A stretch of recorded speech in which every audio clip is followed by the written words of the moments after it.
Tá aí o cara. Fala, Tá aí o Guilherme. cara. Fala, Guilherme. Opa, Opa, me escuta, Guilherme? me escuta, Guilherme? Não tô te escutando. Não estou escutando. Experimenta tirar o fone aí, vamos ver. Espera tirar o fone aí, vamos ver. Despluga ele do celular. Vamos ver. Tá me ouvindo? Agora sim. Tá me Dá. ouvindo? Estamos ouvindo bem. Como é que tá? Tudo bem, graças a Deus. Guilherme, me conta aí. Guilherme Rezende, zootecnista, mestre, tá no doutorado, é isso? Isso. Vou me apresentar. Meu nome é Guilherme. Eu sou zootecnista formado pelo Instituto Federal Sudeste de Minas Gerais, no campus de Rio Pomba. Me formei em 2015 e logo em seguida ingressei no mestrado pela Universidade Federal dos Vales do Jequitinhonha e Mucuri, defendendo a minha dissertação em 2018, fevereiro de 2018, me tornando mestre, e hoje faço parte do programa de pós-graduação em ciência animal pela Universidade Federal de Mato Grosso, no qual hoje eu sou orientado pelo professor João Caramori e a professora doutora Jerusa Correia. Show de bola, Guilherme. E, bom, a gente está já indo direto ao ponto aqui, o Produto Nacional não quer ser uma live muito comprida. A gente agradece aí toda a presença do pessoal que tá entrando na nossa live e também agradecer novamente aos nossos apoiadores, a MSD Saúde Animal e a EveryPig. Guilherme, tu publicou esse artigo na Tropical, né? Me conta aí como é que foi publicado, demorou muito para eles aceitarem? Não. Foi bem rápido, a gente submeteu ele, se eu não me engano, em fevereiro, que esse trabalho ele foi uma parceria entre a Universidade Federal dos Vales do Jequitinhonha, que na época o professor Paulo Campos era docente da universidade, hoje ele pertence à Universidade Federal de Viçosa, com a parceria pela Unesp Jaboticabal, contando aí com a parceria do professor Luciano Rauschid, e a AgroSéries PIC. Foi uma parceria dessas três empresas, contando também com a colaboração da Camari Carne Suína. Então, foi bem rápido a publicação desse artigo. Se eu não me engano, teve uma duração de 4 ou 5 meses. Foi bem rápido. Ah, beleza. Não, porque eu te pergunto isso porque eu tive uma experiência na Tropical também, mas aí durou uma gestação, durou 9 meses para sair o artigo. Não, esse foi bem rápido, me surpreendeu também. Beleza. Vamos direto ao ponto, então, Guilherme. Me conta aí mais ou menos do que se tratou, como é que tu fez os tratamentos, quantos animais, o que tu esperava, qual eram as tuas hipóteses, tentando cruzar, né? Densidade alta ou baixa, ração, dieta concentrada ou não. Então, esse experimento, ele surgiu de uma demanda do campo. Por isso, ele foi um experimento extremamente importante. O técnico da AgroSéries, o Gustavo Lima, ele observou que os animais estavam sendo descrechados abaixo do peso. E eles queriam buscar uma resposta. Por que eles estão saindo da creche com baixo peso? E uma dessas hipóteses era o aumento da densidade populacional de alojamento, ou seja, aquele número a mais de animal que a gente coloca dentro da baia, passando da capacidade que ela tem de comportar determinado número de animais. Então, essa foi uma das hipóteses, daí surgiu o experimento. Hoje, não é uma novidade para nós, a população mundial vem aumentando cada vez mais, com isso a gente tem que atender essa demanda de alimento. Uma delas, no caso, é a proteína de origem animal, destacando a carne suína. Para atender esse mercado, essa demanda, o que acontece? Os suinocultores, eles têm que aumentar a sua produção. Só que para ele aumentar a sua produção, consequentemente, ele deveria investir em instalação. Só que isso vai mexer no quê? No bolso. Quando a gente fala em mexer no bolso do produtor, é um problema. Então, o que o produtor faz? Ele aumenta o número de animais alojados dentro da baia. Só que ele não sabe se aquele aumento vai impactar ou não. Então, foi daí que surgiu a ideia desse experimento. Então, esse experimento, ele teve 2 objetivos. o primeiro objetivo dele foi avaliar quais eram os impactos desse aumento da densidade populacional de alojamento poderia causar nesses animais na fase de creche. Então, eu trabalhei com animais na fase de creche, dos 21 aos 63 dias de idade. Então, esse foi o primeiro objetivo nosso. O segundo objetivo foi estudar uma dieta com um nível de lisina acima do estabelecido pelo Rostanho, que é das tabelas brasileiras de aves e suínos, e um nível acima também de energia metabolizada. Por que optou-se por estudar uma dieta com os níveis acima do estabelecido pelo Rostanho? O que acontece? Se eu aumento o meu número de animais alojados, consequentemente, eu tenho que aumentar o meu espaço de coxo. Porque eu tenho um número a mais de animais, eu vou precisar de um espaço de coxo maior. De coxo não, de comedor. Então, o que acontece? Se eu não me atento a isso, o que acontece? Alguns animais vão ter restrição do acesso ao comedouro. Então, eles não vão conseguir ter acesso. Então, eles vão começar o quê? Ter uma baixa ingestão de ração. Se ele tem uma baixa ingestão de ração, o que vai acontecer? Ele vai ter queda no seu desempenho. Ele vai ter baixo consumo, baixo ganho de peso e uma piora na conversão alimentar. Então, essa hipótese, será que se eu colocar uma dieta com nível de lisina e de metionina a mais, eu ultrapassar o recomendado pelas tabelas brasileiras, será que esse pouco acesso que os animais vão ter no comedouro, os leitões, será que essa alta densidade nutricional vai conseguir suprir essa necessidade? Então, esse foi uma das hipóteses. Elevar a densidade nutricional dessa minha dieta para tentar suprir esse impacto que esse aumento da densidade populacional poderia causar nos animais. Perfeito, perfeito. Me permite fazer uma pergunta, que eu acho que é bem importante, e isso quando a gente rodou alguns trabalhos na creche, a gente sempre foi questionado com isso. Vocês, então, reduziram o tamanho da baia, certo? Sim, nós tivemos 2 baias, nós trabalhamos, já vamos entrar na metodologia, então. Eu trabalhei com 1.280 animais, sendo que desses 1.280 leitões, 640 eram machos castrados e 640 fêmeas.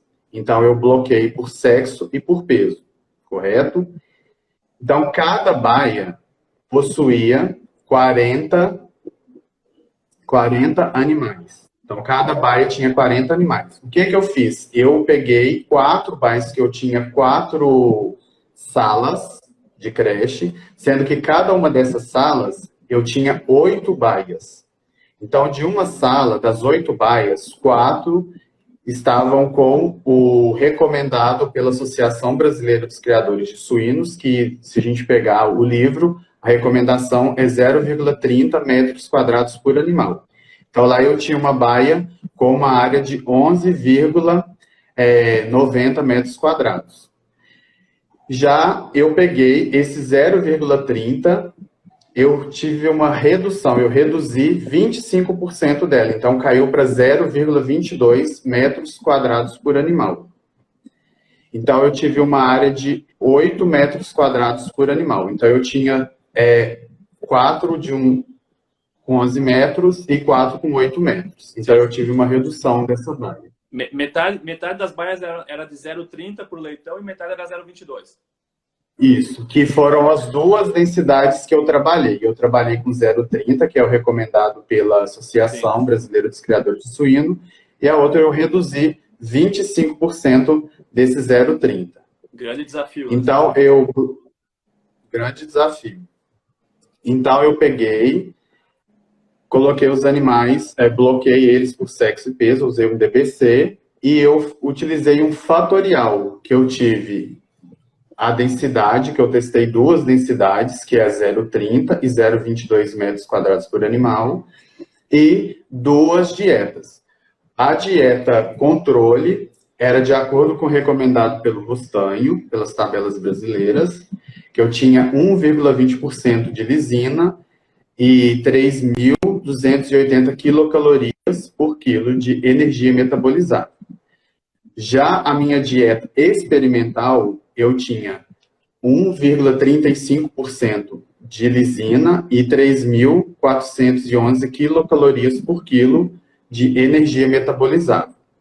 Aí agora vale ressaltar que durante o meu experimento, eu dividi em 4 fases. Então, eu tive a fase pré-inicial 1, a pré-inicial 2, inicial 1 e inicial 2. As 3 primeiras fases, que pegou de 21 a 42 dias de idade, os animais receberam a mesma dieta. Não teve nenhuma interferência da dieta. Eles receberam a dieta recomendada pelas tabelas brasileiras. Já na minha última fase, que é a fase inicial 2, os animais eles receberam as 2 dietas. Aí vem aquela pergunta, mas por que você só utilizou na última fase? Então, à medida que os animais eles vão aumentando a idade, eles vão ganhando peso. E, consequentemente, na última fase, dos 42 aos 63 dias, eles estão com peso maior em comparação às fases anteriores. O que acontece? Eles necessitam de uma área muito maior. Então, dos 21 aos 42 dias de idade, eles não exigem tanto espaço quanto dos 42 aos 63 dias. Sim. Correto? Então, o que foi avaliado neste experimento? Foi avaliado o desempenho, que é o consumo de ração. Me permite fazer uma pergunta antes, Guilherme. O espaço de comedouro era o mesmo para todas as baias, né? Permaneceu o mesmo utilizado pela granja. Perfeito. Nós tínhamos um comedor... 40 animais por baia, né? 40 animais por baia. Todas as baias, todas as 8 baias das 4 salas, todas tinham o mesmo número de animais, o mesmo comedouro e o mesmo bebedouro. Era bebedouro tipo chupeta pendular, e o comedor semiautomático. Por que tinha que ser igual? Porque senão eu poderia ter uma interferência. Aquela baia tinha um comedor diferente. Então, era tudo padronizado para não ter esse efeito do comedor nem do bebedouro. Perfeito. Então, o que eu avaliei? O que eu e os meus amigos que me ajudaram, nós avaliamos? Nós avaliamos o consumo de ração, ganho de peso e conversão alimentar. Então, essa daí foi a parte... do desempenho. Só que quando eu penso, eu coloquei um número a mais da capacidade daquela baia, o que isso vai me afetar? Eu posso afetar o bem-estar desses animais. Posso afetar o bem-estar dos animais. Eles podem ficar estressados, eles podem começar a ter comportamentos anormais. Uma vez que eu reduzo esse espaço, ele também não vai conseguir andar dentro da baia, expressar seu comportamento natural. Então, aí já começa a afetar o bem-estar dos animais. Então, com isso, eu avaliei lesão na cauda, que a gente chama de caudofagia, e também lesão corporal. A gente não pode utilizar lesão na carcaça, que a carcaça é só quando eu abato o animal. Então, lesão corporal, para ver se interferiu nesse bem-estar dos animais. E também foi avaliado a presença de tosse e espirro, que uma vez que eu adenso um número maior de animais, eu posso ter uma ocorrência de infecção dentro do meu lanche. Correto? Correto. Então, já entrando na parte dos resultados que nós encontramos, eu vou falar da fase pré-inicial 1, pré-inicial 2 e inicial 1, e depois eu vou falar sobre a fase inicial 2, que recebeu a dieta experimental. Então, na fase pré-inicial 1, pré-inicial 2 e inicial 1, não foi observado a interação entre espaço de alojamento e dieta. Então, não teve interferência. Então, não afetou nem o ganho de peso, nem a conversão alimentar e nem o consumo de ração. Vale ressaltar que nós avaliamos mais essa parte do estresse lá causado pela caudofagia, mas foi na última fase porque tem uma maior interferência. Sim, e também, Então, Guilherme, nas três primeiras... Nas 3 primeiras dietas, tu não tinha tratamento de ração, né? Tu só tinha tratamento de densidade, né? Lá eles não tinham a ração. Então, só mesmo eles receberam a mesma... Se tivesse efeito... Lá só tinha mesmo só a densidade. Beleza. Então, nas 3 primeiras fases, a densidade populacional de alojamento não interferiu no consumo, ganho de peso e conversão alimentar. Só que quando eu analiso separadamente o efeito entre o sexo, eu observei que as fêmeas elas tinham um maior consumo na fase pré-inicial 2 e uma melhor conversão na fase inicial 1, quando eu comparo aí machos e fêmeas. Agora, quando eu já entro para a fase inicial 2, onde os animais já receberam a dieta experimental, o que aconteceu? Lá nós observamos o mesmo nas fases anteriores para o consumo e para o ganho de peso. Então, não teve o efeito da dieta, não teve o efeito da dieta e também da densidade populacional. Só que quando eu observo para a conversão alimentar, houve a interação para a variável conversão alimentar. Os animais que estavam alojados em 0,30 metros quadrados por animal e receberam a dieta experimental, eles tiveram uma melhor conversão alimentar em comparação aos animais que estavam recebendo a dieta experimental e em baixa densidade. Já quando eu entro lá na parte dos parâmetros fisiológicos, os parâmetros fisiológicos que eu avaliei, lesão na carcaça, na lesão corporal, lesão na cauda e avaliação de tosse e espirro, o que eu observei? Então, foi observado que os animais para lesão de cauda, eles tiveram lesões moderadas, que eu trabalhei com 4 scores. Do score 1, que era o mais moderado, até o score 4.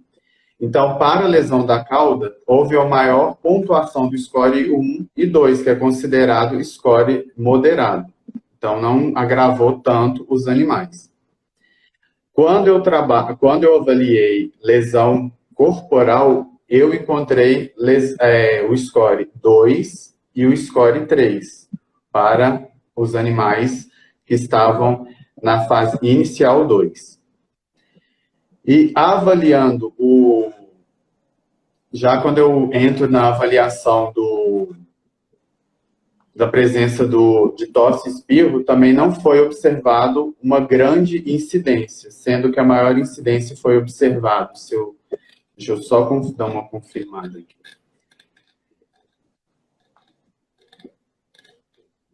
É até interessante, né? Porque para o pessoal que entrou aí durante a live, nada mais, o Guilherme nada mais quis do que entender se submetendo os animais a um estresse, entre aspas, de uma densidade mais alta, se a gente consegue compensar com uma dieta mais concentrada e, consequentemente, produzir mais suínos com uma dieta mais concentrada em um menor espaço. Então, tu chegou a visualizar aí, Guilherme? Para espirro, eu observei uma maior incidência para os animais que receberam a dieta experimental, numa densidade de 0,30. Já para a tosse, eu observei uma maior incidência para os animais que receberam a dieta controle na densidade de 0,30 metros quadrados por animal. Então, nós observamos neste estudo que a densidade populacional, o aumento da densidade populacional, ela não comprometeu nem o desempenho e nem os parâmetros fisiológicos desses animais, uma vez que eu estudei 0,22 metros quadrados por animal. Só que nós temos na literatura, o Patrick e o Baxter, eles têm uma metodologia para estimar a área de alojamento desses animais. Então, é uma fórmula simples, é A, que determina a área em metros quadrados por animal, o K, que é uma constante, então eu pego essa constante, multiplico pelo peso vivo do animal, elevado a 0,667. Então, quando eu pego o peso vivo desses animais,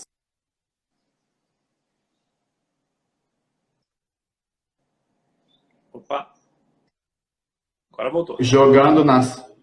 Voltou? Quando eu pego esse peso vivo, jogo nessa fórmula, eu observo que eles tinham uma demanda muito abaixo de 0,22, ou seja, 0,22 não comprometeria. Na fase inicial, pré-inicial 1, eu tinha uma demanda de 0,11 metros quadrados por animal. Só que como eu peguei como base, aqui no estudo foi realizado no Brasil, eu peguei como base as recomendações da Associação Brasileira dos Criadores de Suíno.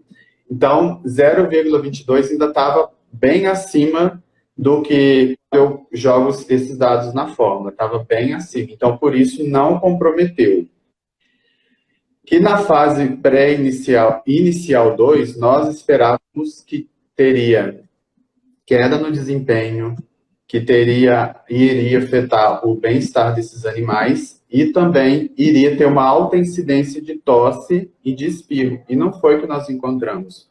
Uma vez também que esse experimento foi conduzido numa granja que tem um estado sanitário excelente. Isso também foi um agravante que não deixou ter esses resultados que nós esperávamos, porque o estado sanitário dessa granja é excelente. Lá eles são certificados livres de algumas doenças. Então, com isso, eu observei que não... então, foi observado que 0,22 não compromete o desempenho e nem a fisiologia desses animais. Agora, tomando a partida da dieta que nós estudamos, o que nós observamos? Que os animais que receberam a dieta com nível de lisina e de energia metabolizável acima do estabelecido pelo Rostanho, tiveram um melhor ganho de peso. Então, com isso, nessas condições experimentais, recomenda-se a utilização de uma dieta com nível mais elevado de lisina e de energia metabolizável. Então, como conclusão desse experimento, 0,22 não compromete o desempenho dos animais e, com isso, pode ser recomendado a utilização pelos suinocultores, utilizar essa densidade populacional sem que afete tanto o desempenho como os parâmetros fisiológicos e também que a dieta com nível mais elevado de lisina e de metionina pode melhorar o desempenho desses animais. Correto? Perfeito, perfeito. Pessoal, vão mandando as perguntas aí. Guilherme, parabéns pelo teu trabalho. Eu estava lendo o teu trabalho hoje e eu tenho alguns comentários para fazer que eu achei muito interessante o resultado. Um é mais geral, né? Que é uma coisa que a gente da academia sempre pensa, né? Que não vai ser com um trabalho que a gente vai definir todas as novas normas de manejo, né? Então, é bem interessante essas ressalvas que o Guilherme fez, né? Era um rebanho com um status sanitário muito bom. Uma coisa interessante é que, assim, não teve efeito, a densidade não teve efeito no desempenho, mas os animais saíram por volta de 21 quilos, né, Guilherme? Sim. Então, por isso que eu penso que se daqui a pouco são animais que saem mais tardiamente da creche, por exemplo, com 25 quilos, outra vez até mais pesado em algumas regiões do Brasil, com certeza seria mais esperado um impacto. A gente até rodou alguns trabalhos na época do doutorado, avaliando densidade, e é extremamente interessante como o leitão se tornou, entre aspas, resiliente para aguentar esses desafios de densidade, né? E eu acho que ninguém está querendo forçar um estresse ou esquecer do bem-estar animal. A gente só está comprovando com esse trabalho do Guilherme e alguns outros estudos que já foram feitos que talvez o suíno de hoje não é o suíno de 10 anos atrás, não é o suíno de 20 anos atrás. O melhoramento genético mudou muito. Então, além dos requerimentos nutricionais, a questão de espaço pode ter mudado também. E é isso que o trabalho do Guilherme nos mostrou. Temos uma pergunta aqui, Guilherme, da Granja Combinado. Qual é a fonte de lisina e metionina? A fonte de lisina é lisina, metionina... Era sintético. Metionina não me responde. Mas Era tinha sintético. via soja sintético, certo? Isso. Então, a pergunta aí, geralmente, vai ser os aminoácidos via soja e se complementa para se atingir os níveis com aminoácidos sintéticos. Foi suplementado. Te parabenizou pelo trabalho, Guilherme. Vou mandando perguntas aí, pessoal. A gente tem alguns minutinhos ainda, quiserem aproveitar. Qual é que era a outra dúvida? Uma coisa interessante do teu trabalho é essa questão do comedouro, né? Porque a gente, em alguns estudos, viu essa questão do compensar uma alta densidade aumentando o espaço do comedouro, então tem uma certa relação. E uma coisa interessante da caudofagia, né? Eu tenho visto alguns estudos que avaliam o comportamento dos leitões e é muito legal a ideia de que esses estresses talvez não sejam a causa do comportamento, mas tendo, entre aspas, um surto de caudofagia, de mordedura de cauda, se esses animais estiverem sob um estresse, por exemplo, de densidade ou de espaço de comedouro, a tendência é que seja muito pior. Então, algumas coisas interessantes aí nessa área e que eu acho que o trabalho do Guilherme trouxe aí para contribuir bastante nessa área. Pessoal, mais alguma pergunta? Helena mandou um joinha para ti, Helena. Se ninguém tiver mais perguntas, Guilherme, te agradeço muito pelo teu tempo, parabenizo novamente tu e toda a tua equipe, que a gente sabe que nunca é uma pessoa só que faz um artigo ser publicado, né? E dou uma boa noite a todos aí do Produto Nacional do Suinocast. Guilherme. Eu agradeço a Suinocast pelo convite e parabenizo pela iniciativa, né, de estar nós conseguir mostrar o nosso trabalho. Hoje a pesquisa no Brasil ela não está sendo muito valorizada, né? E quando a gente encontra um meio que valoriza a nossa pesquisa, nós nos tornamos muito gratos. E eu estou à disposição para os próximos artigos que serão publicados. Sucesso. Ano que vem tem mais artigos. Sucesso no doutorado aí, Guilherme. Tomara que tu publique mais e a gente vai te trazer de novo aqui. Pessoal, um último recado. Quem quiser receber o artigo do Guilherme, a gente nos nossos grupos de WhatsApp manda bastante material. Então, a gente vai mandar também o artigo do Guilherme e a gravação da live. Quem não está nos nossos grupos de WhatsApp, manda uma mensagem no direct aqui do Suinocast e a gente coloca lá no grupo do Grupo Academia Suína. Pessoal, uma boa noite a todos. Fiquem bem. Guilherme, boa noite. Boa noite, obrigado.